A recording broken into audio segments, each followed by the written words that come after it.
welcome back to the Brotherhood Gaming Video Game Show. It is really late in the evening, and I just got back from seeing Zootopia with my buddy Clayton, the Flash of the show. And, well, I wanted to give my 2 cents on what I thought about the film, considering how well it's doing, and apparently it's the biggest thing of the year, potentially. Disney's made quite a killing with it, and it's pretty clear as to see why. I'm not exactly going to go into spoiler territory. Not really. Maybe a little. I'll be sure to warn you if there is anything in particular that I might spoil.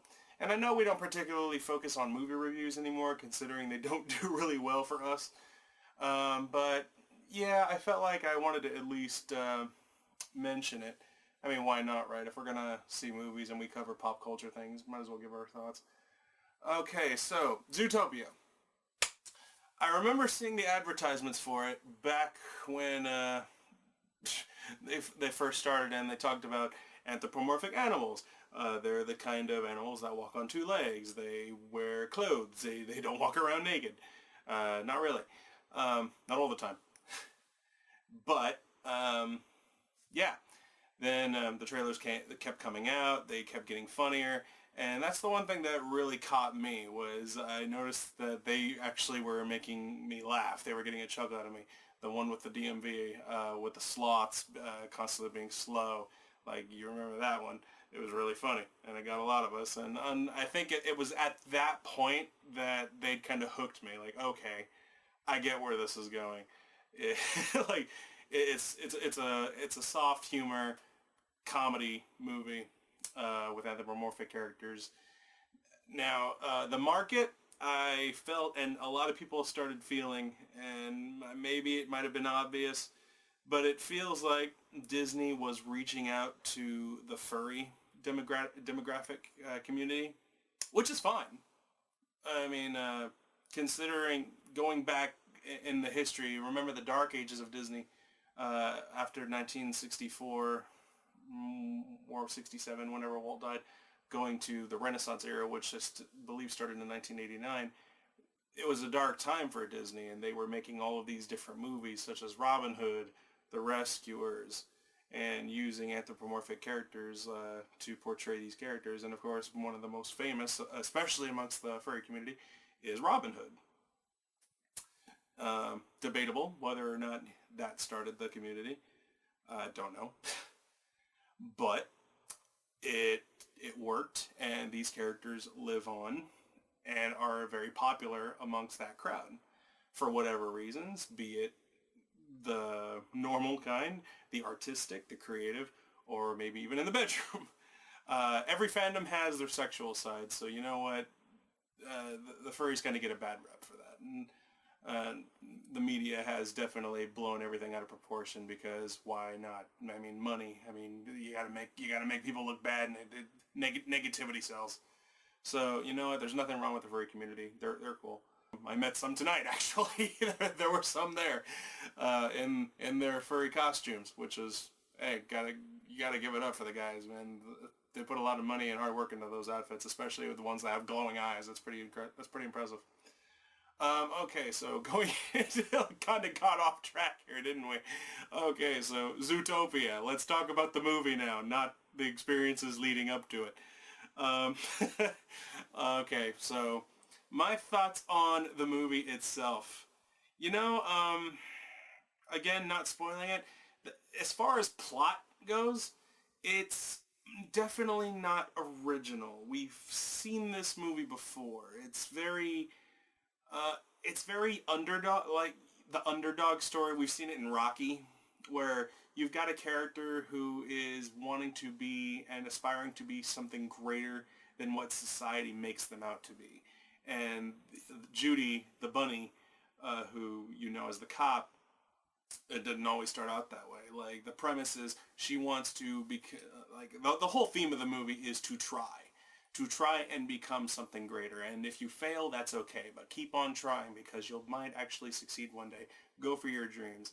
It's a positive message that we've often heard before, but that's not a bad thing itself. It's good to be reminded of these morals, because along the lines we can forget, and we can also pass these morals on to a new generation who is probably going to see this film. While the film may cater towards the furry community and might be attracted to them, it's also still a family-friendly film that adults can see, kids can see, anybody can watch it and have a great time, because it's still for everybody, and that's why it works so well, is because while it's catered toward an audience that Disney knew in advance they were going for, it's still cleverly made to be enjoyed by everyone. It doesn't have to be original. It doesn't, especially in this day and age where it's really hard to do just that, be original. It doesn't have to be. What really, really made this movie sell, I think, is the characters themselves. Judy the rabbit, she was very fun.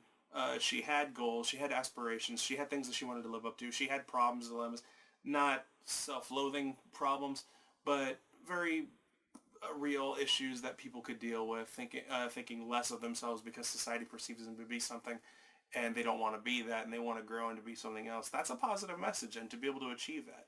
Disney's always been pretty good at sending that as well. And then you got the other character who probably made the movie for everybody, or a lot of people, is the fox, Nick Wilde, who, for all intents and purposes, as the trailers might reveal, is a hustler. He's the very ghetto part of town that is willing to do the underhanded, dirty stuff. Not exactly kill anybody, but he has gotten involved, as the movie we'll see, like he's gotten involved in with some really bad people that he regrets being part of, and they don't like him that much either. But yeah, he's part of the underworld. And the funny thing about that is that it's not just an underdog film trying to be something greater. It's also a buddy cop movie where you've got good cop, bad cop, and they're constantly going back and forth because the worlds that they come from are entirely different. You've got this good cop, the bunny, who's been raised to do all these things, and you got the fox, who's complete opposite, who at childhood knew what society thought of him and thought, well, if society thinks that I'm going to be this, then I'm going to live up to that and be the best darn this that I am. Whereas Judy the bunny grew up the opposite, where everybody thought she needed to be this and she didn't want to be that. And so they're complete polar opposites in that regard, and their constant clashing back and forth was a lot of fun, because there are times where she pulls one over on Nick and blackmails him into do something, or maybe pulls a fast one on him that dumbfinds him, and then he'll return it and get her in the same position, and that's always fun, because while we are going through the adventure of the film trying to solve its plot, and there's a plot, the constant banter and the relationship between the two and the bond that grows, it's a lot of fun to watch. And not just with these two characters, all of the characters in the film, which is really clever, is they're all recognizable. They're all memorable. Every single one of them has something about them that you'll walk away from and you'll be like, oh wow, remember when this character did that? Like, you're not going to see a character in the movie and be like, when was this character around? Or not remember something about that character that defined what made them funny or who they are. You will remember all of them, and that's why this movie works. It's not going to be remembered for its... It's not going to be remembered for its plot. It's not going to be remembered for how original it was. But it's going to be remembered for the characters. They will be the ones that will go on. That's why this movie works, and that's why it's going to be memorable. The characters are fun. That's basically it. They're a lot of fun to be around. The plot, for what it is, be it a buddy cop, be it an underdog movie, it's still a good concept. I mean, just because you've got morals that we've seen before and ideas that we've seen before doesn't mean it's automatically bad because we're reusing it. But how it's shown, how it's executed, that's all it is. It's all in the execution of how you present the topic. And it works. It works as a film. The plot, it still works. They set you up with it pretty well, because spoiler, I will put my hand, no, actually, you know what, like, here's a red Game Boy. If I put the red Game Boy down, that means spoilers are over. Alright, so, red Game Boy, spoilers are on.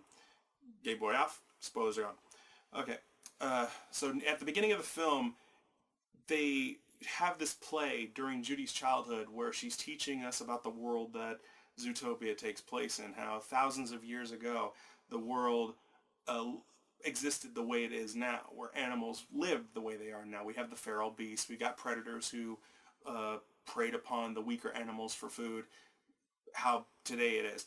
But they've established over this 1,000-year reign that animals have evolved to the point that this no longer is the way things work anymore. Everybody lives in harmony in society where peace and harmony, and like no animals have to kill one another anymore. That's a thing of the past. It's old folklore, legends. Some even might even argue whether or not it even happened at all. That's just how it is. And they set that premise up because where the plot goes from there is because now suddenly certain animals have gone missing. Animal characters have gone missing. And we find out later in the film that it's because for some reason they've gone feral. Feral as in something's reverted them back to being in the state of the predatory attitude where they're not them anymore. They're reacting on instinct and they're violently killing people, probably.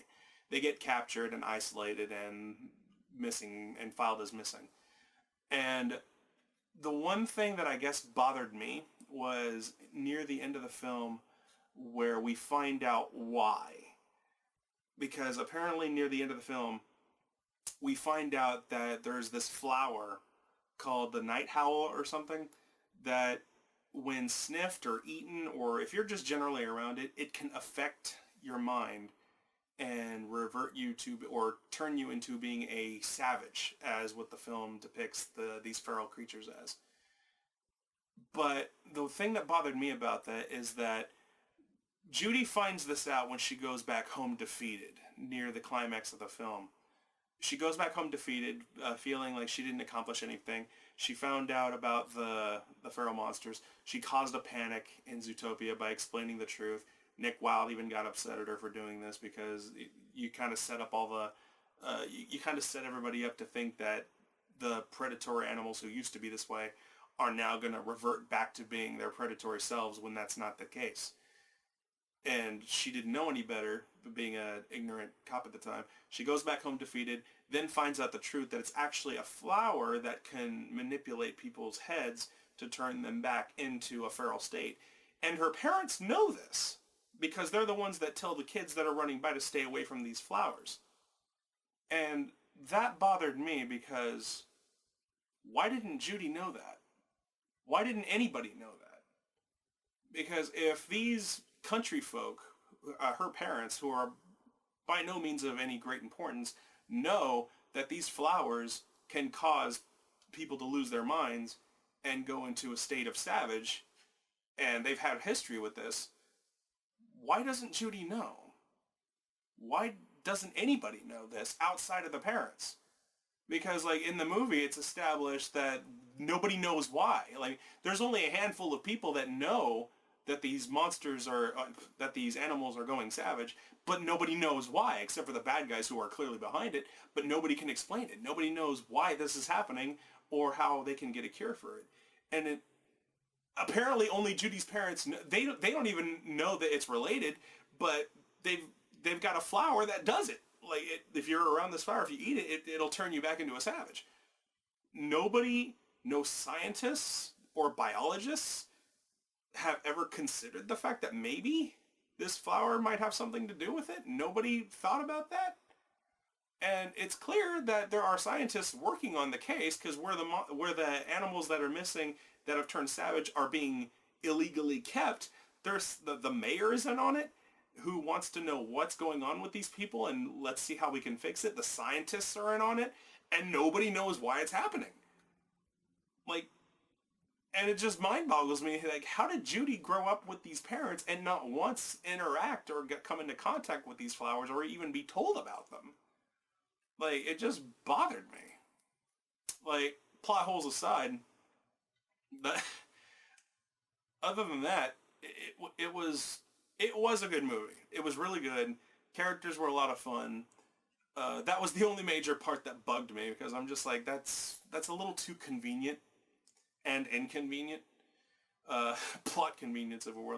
We have to have a MacGuffin that shows why this is happening, and I guess it works, even though it kind of doesn't make sense in context. Anyway, spoilers over.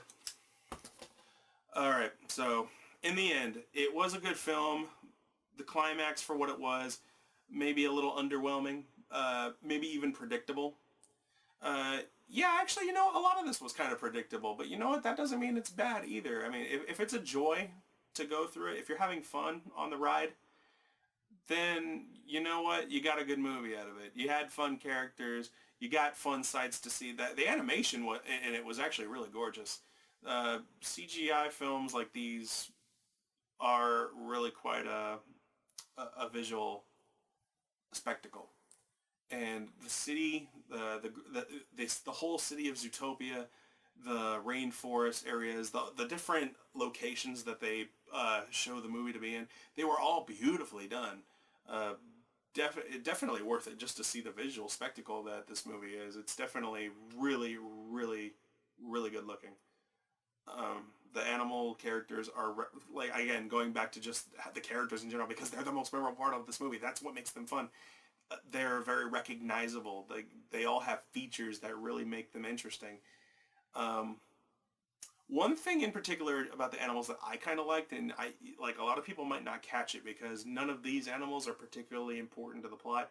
If you look at the cervine deer, antelope type characters, one thing I noticed in animation history is that whenever they're drawn in cartoon style, they usually always walked on just the hoof part of their feet.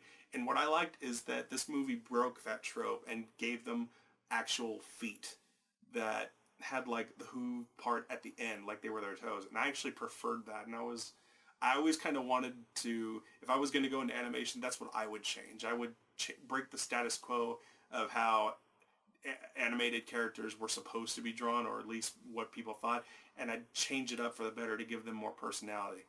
And I think that really worked here, is that they took a lot of liberties with some animals to make them more recognizable for the creative sake, and that's cool. The world around them is also really well adapted. So you know what? Just the sheer spectacle, the characters, the world around them, that's what really makes this movie shine.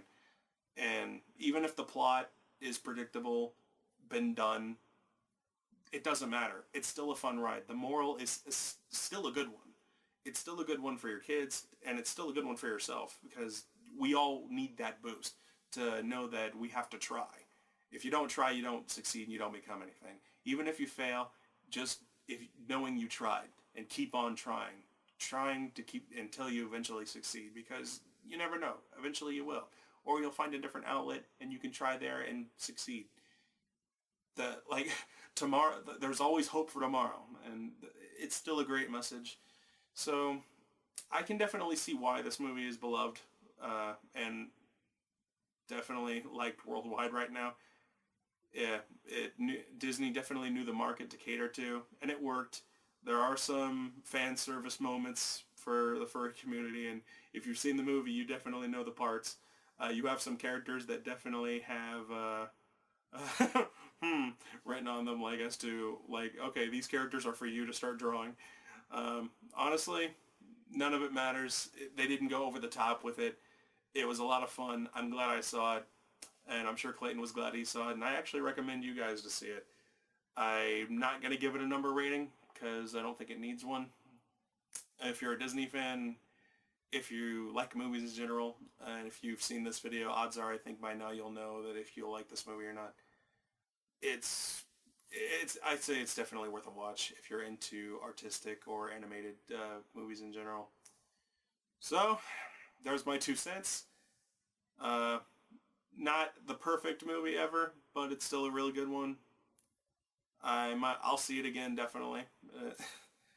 So, yeah. That's all I can really tell you. Have anything to say on that, Rob? No? Alright. Well, guys, hope you enjoyed this movie review. Might have been longer than I thought it would be, but hey, that's the way life goes. Anyway, thank you guys for watching. This is the Brotherhood Gaming video game show. I've been your host, William Morris. Be sure to check out our other videos. We have a hell of a lot of playlists and really cool projects going on. I'm sure you'll see them, be it Superman versus Batman videos, the Tales of Retrospective, or our speed runs, or the game reviews. We do so much, I forget sometimes. So yeah, be sure to check that out, and I'll see you next time. Follow on Twitter, Facebook, and all that stuff for our latest updates and news. And we'll see you on the next film. Probably Batman vs. Superman. Bye.